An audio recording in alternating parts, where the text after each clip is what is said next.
நேயர்களுக்கு அன்பு வணக்கம். மீண்டும் ஒரு திரை விமர்சனம் நிகழ்ச்சியில உங்க எல்லாருமே சந்திக்கிறதுல உள்ளபடியே எனக்கு ரொம்ப சந்தோஷம். எப்படி இருக்கீங்க? நலமா இருக்கீங்களா? இன்னைக்கு நம்மளுடைய திரை விமர்சனத்துல ஒரு பயமுறுத்தக்கூடிய ஒரு சினிமா அப்படின்னு சொல்லிட்டு நம்மள அப்படியே பயமுறுத்துறதுக்காக வந்திருக்கு. கிச்சு கிச்சு மூட்டிக் கொண்டிருக்கக்கூடிய திரைப்படங்களுக்கு மத்தியில் சில நேரங்களில் பயத்தை மட்டுமே நாங்கள் விநியோகம் செய்வோம் அப்படின்னு சொல்லிட்டு தியேட்டர்ல வர சொல்லி கிச்சு கிச்சு மூட்டிட்டு போகக்கூடிய சினிமாக்களுக்கு மத்தியில் நாங்க கிச்சு கிச்சுலாம் மூட்ட மாட்டோம்ப்பா, பயமுறுத்த மட்டும்தான் செய்வோம். 100% நாங்க பயத்திற்கு கேரண்டி அப்படின்னு சொல்லிட்டு தியேட்டருக்கு அழைக்கக்கூடிய திரைக்கலைஞர்கள் நம்ம பார்க்குறோம். அப்படிப்பட்ட ஒரு தொழில்நுட்ப குழு இணைந்து ஒரு படத்தை எடுத்திருக்கு. ஸோ பயத்தினுடைய தலைப்பு தான் அங்கே வச்சிருக்காங்க. அப்ப இந்த பேரை கேட்டவனையே அப்பா இருட்டுக்குள் நடக்கக்கூடிய விஷயமா அப்படின்னு சொல்லிட்டு பயமுறுத்தி கொண்டே பயப்பட்டு கொண்டே படத்தை பார்க்க போவோம். அப்படிப்பட்ட ஒரு படம் தான் இன்னைக்கு இடம்பெற போகுது. என்ன படம் அப்படின்னா சாத்தான் தி டார்க். இந்த படத்தினுடைய விமர்சனத்தை தான் இன்னைக்கு நம்ம பார்க்க போறோம். வாங்க நிகழ்ச்சிக்கு போலாம். ப்ராக்யூரமைண்ட் AI புத்திசாலியான தானியங்கி செயல்பாடுகள் மற்றும் நேரடி தகவல்களுடன் கொள்முதல் செயல்முறையை மாற்றுகிறது. AI சலுகை பகுப்பாய்வு முதல் சந்தை நுண்ணறிவு வரை ப்ராக்யூர்மைண்ட் AI குழுக்களுக்கு விரைவாகவும் புத்திசாலியாகவும் நம்பிக்கையுடன் முடிவுகள் எடுக்க உதவுகிறது. சாத்தான் தி டார்க் படத்தினுடைய கதை என்ன அப்படின்னு பார்த்தீங்கன்னா, ரெண்டு விதமான நம்பிக்கைக்குரிய மனிதர்கள் பொதுவாகவே வசிப்பாங்க இல்லையா? கடவுள் நம்பிக்கை இருக்கக்கூடியவர்கள், கடவுள் நம்பிக்கை இல்லாமல் வாழ்ந்து கொண்டிருப்பவர்கள். ஒரு கிராமத்தில் கடவுள் நம்பிக்கையே இல்லாமல் வாழ்ந்து கொண்டிருக்கக்கூடிய மக்கள் சாத்தான் வழிபாட்டை நம்பிக்கையோடு செய்து கொண்டிருக்கிறாங்க. அவங்க என்ன பண்ணுறாங்க? ஆடு மாடு கோழி இதையெல்லாம் பலி கொடுக்குறாங்க. ஒரு சில நேரங்களில் நரபலியும் அவங்க கொடுக்குறாங்க. இப்படி வாழ்ந்து பல ஆண்டுகள் ஆயிடுச்சு அந்த கிராமத்தில். அதுக்கப்புறம் அப்படிப்பட்ட ஒரு சம்பவம் நடக்கலை. நீண்ட நாட்களுக்கு பிறகு ஒரு அதிர்ச்சியான சம்பவங்கள் அந்த கிராமத்தில் தொடர்ச்சியாக நடக்க ஆரம்பிக்குது. அந்த அதிர்ச்சியான சம்பவங்களுக்கு இதுக்கு பின்னணியாக இது இருக்குமோ அப்படின்னு யோசிக்கிற சமயத்தில் தொடர்ந்து மரணங்கள் ஏற்படுது. ஸோ தொடர் மரணங்களை விசாரிப்பதற்காக ஒரு காவல்துறை அதிகாரி வரார். அந்த காவல்துறை அதிகாரி வந்ததுக்கு பிறகு தான் சூடு பிடிக்கவே ஆரம்பிக்குது படத்தில். அவர் கண்டுபிடிச்சிட்டு இருக்காரு. ஒரு பக்கம் பள்ளிக்கூட மாணவியாக இருக்கக்கூடிய ஐரா என்ன பண்ணுறாங்க? சாதாரணமாக ஸ்கூல் போயிட்டு வரக்கூடிய பொண்ணு, அவங்களுடைய அம்மா வந்து மொனபத்ரக்கு வந்து ஒரு விசித்திரமான ஒரு உணர்வு ஏற்படுது. என்ன அப்படின்னா, அவங்க தன்னை யாரோ மோட்டிவேட் பண்ணுறாங்க, தன்னை யாரோ டைரக்ட் பண்ணிக்கிட்டு இருக்காங்க, இயக்குறாங்க அப்படின்னு சொல்லிட்டு அவங்க சொல்லிக்கிட்டு இருக்காங்க தொடர்ச்சியாக. அதுவே ஒரு பயமாக இருக்குது நமக்கு. அதுக்கப்புறம் பார்த்தீங்கன்னா, அவங்க வந்து உடம்பில் ஏற்படக்கூடிய காயங்களுக்கு பின்னணியில் என்னன்னு பார்த்தா அது ஒரு அதிர்ச்சியான விஷயமா இருக்குது. இந்த வளையத்திற்குள் கதாநாயகி மாட்டிக்கிறாங்க.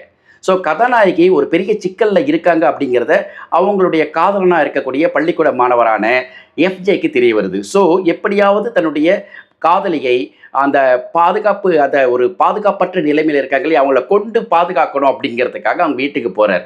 அவங்க வீட்டுக்கு போகும்போது என்ன நடக்குது அப்படின்னா, ஒரு கொடூரமான உருவத்தை பார்க்குறார் ஹீரோ. ஸோ கொடூரமான உருவத்தை பார்த்ததுக்கு பிறகு இவருடைய உடம்புக்குள்ள சில உணர்வுகள் ஏற்படுது. அந்த உணர்வுகள் ஒரு ஆச்சரியமான விஷயத்தை, அமானுஷ்யமான ஒரு விஷயத்தை பார்வையாளர்களுக்கு கடத்துது. என்னடா இப்படி போயிட்டு இருக்கேன்னு கேட்டிங்கன்னா, அப்படி தான் போயிட்டு இருக்கு கதை முழுக்க.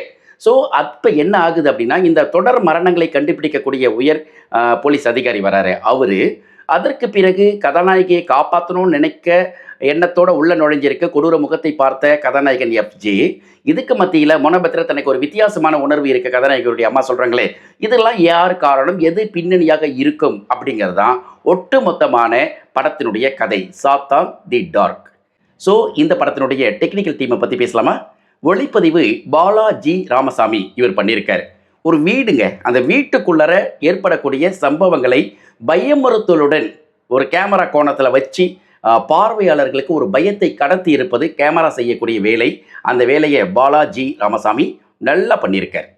அப்புறம் இந்த படத்திற்கான படத்தொகுப்பாளர்கள் 2 பேர் பண்ணியிருக்காங்க. ஒருத்தர் ராஜ்குமார், இன்னொருத்தர் வந்து கோவை அபிஷேக். இவங்க 2 பேர் என்ன பண்ணுறாங்க அப்படின்னா, படத்தினுடைய தெளிவான கதையோ தெளிவான திரைக்கதையோ அல்லது சம்பவங்கள், அதாவது லீனியரில் போனாலும் நான் லீனியரில் போனாலும் முன்னாடி பின்னாடி சேர்த்து இணைக்கும் பொழுது கதையினுடைய தெளிவின்மை இல்லை அப்படின்னா கண்டிப்பாக அந்த படத்தினுடைய படத்தொகுப்பாளர் தலைக்கீழே கவுந்து விழ வேண்டியது தான். அதை தான் இவங்க பண்ணியிருக்காங்க, ராஜ்குமாரும் கோவை அபிஷேக்கும். ஸோ சரியான அளவுக்கு அவங்க செய்யறதுக்கான வேலை என்னதான் வெட்டி ஓட்டுறதல்ல வேலை, எடிட்டருடைய வேலை.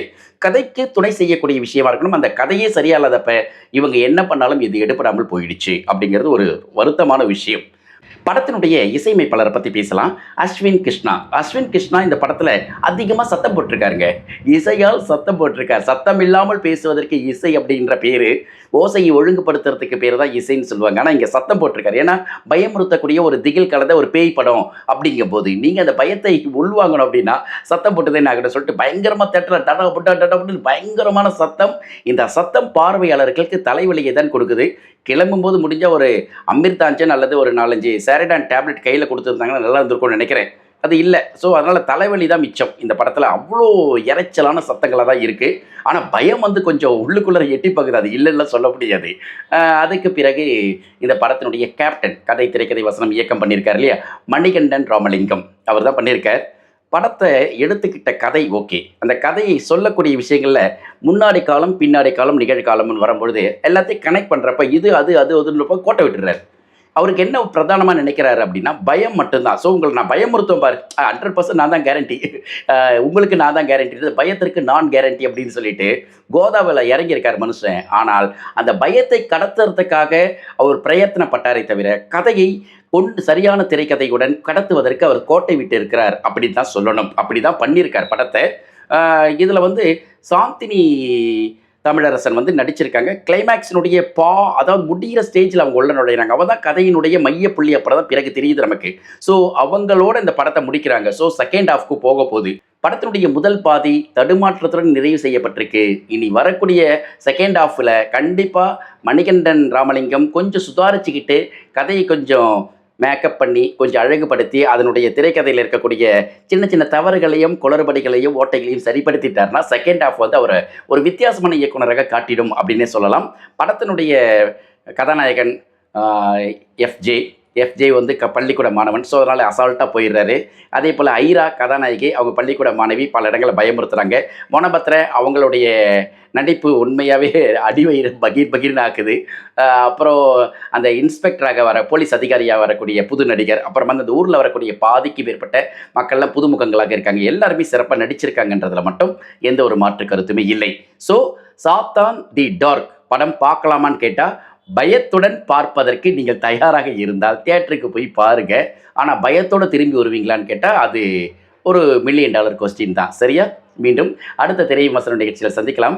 இந்த விமர்சனத்தை பற்றி நீங்கள் என்ன கமெண்ட் சொல்ல பிரியப்படுறீங்க? கமெண்ட் செக்ஷனில் அப்படியே போஸ்ட் பண்ணுங்கள். மீண்டும் அடுத்த திரை விமர்சன நிகழ்ச்சியில் இன்னொரு ஆகச்சிறந்த திரைப்படத்தினுடைய விமர்சனத்துடன் உங்களை சந்திக்கிறேன்.